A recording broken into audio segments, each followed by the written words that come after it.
We'll see about that. Panopea.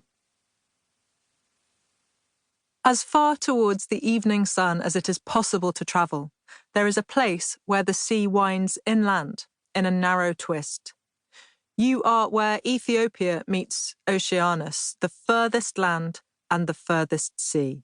If you could fly above it, see it as the birds see it, this channel, which is not a river because it flows the wrong way, but you may see this as part of its magic, coils like a viper.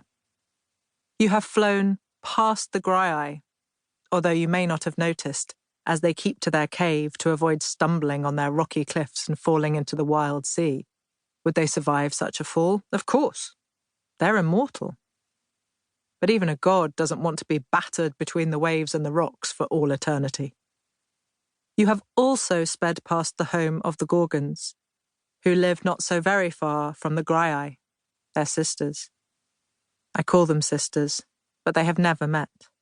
They are connected, although they do not know or have long forgotten, by the air and the sea, and now also by you. You'll need to travel to other places too, Mount Olympus, of course, Libya, as it will come to be called by the Egyptians and later the Greeks, an island named Seriphos. Perhaps this seems too daunting a journey, but the place you have found yourself means you are already at the end of the earth, so you'll need to find your way back. You're not far from the home of the Hesperides, but they won't help you, I'm afraid, even if you could find them, which you can't. So that means the Gorgons. It means Medusa. Metis. Metis changed. If you had been able to see her in the moments before she realized the threat, you would have seen a woman. Tall, long-limbed, with thick, dark hair plaited at the back. Her large eyes were ringed with kohl. There was a quickness in the way her gaze seemed to fall on everything at once. Even when she was still, she was alert. And she had her defences, what goddess did not? But Metis was better prepared than most, even though she was not armed with arrows like Artemis or with thinly contained rage like Hera. And so when she sensed, rather than saw, that she was in danger, she changed into an eagle and flew high, the gentle south wind ruffling the feathers of her golden wings. But even with these sharp eyes, she could not see what it was that had made the short hairs pulling at the edge of her plait prickle when she was in human form.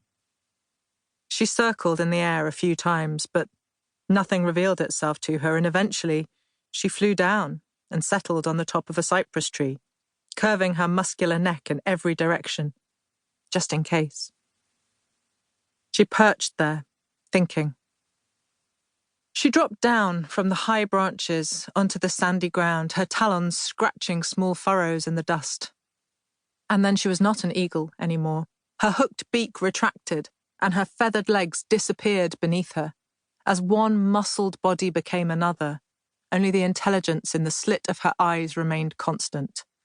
Now she slithered over the stones, a brown zigzag stripe along her dorsal scales, her belly the colour of pale sand. She flickered across the ground, as quickly as she had flown through the sky. And as she paused beneath a large prickly pear, she pressed her body into the earth, trying to feel the source of unease that she had not been able to spot as an eagle. But even as the rats that lived on scraps from the nearby temple raced away from her, she could not feel the footsteps of the creature she should be fleeing. She wondered what to do next. She stayed under the cactus for a long time, enjoying the heat of the ground, allowing her hooded eyes to move, but nothing else. She was almost invisible, she knew. She was faster than most other creatures, and her bite was venomous, devastating. She had nothing to fear. But still she did not feel safe. And she could not stay here a snake forever. She uncurled herself from the base of the cactus and moved into the shade of the cypresses. Suddenly, she reared up and transformed again. The zigzag on her scales fractured and became spots, the scales themselves softening to a coarse fur. Ears sprouted.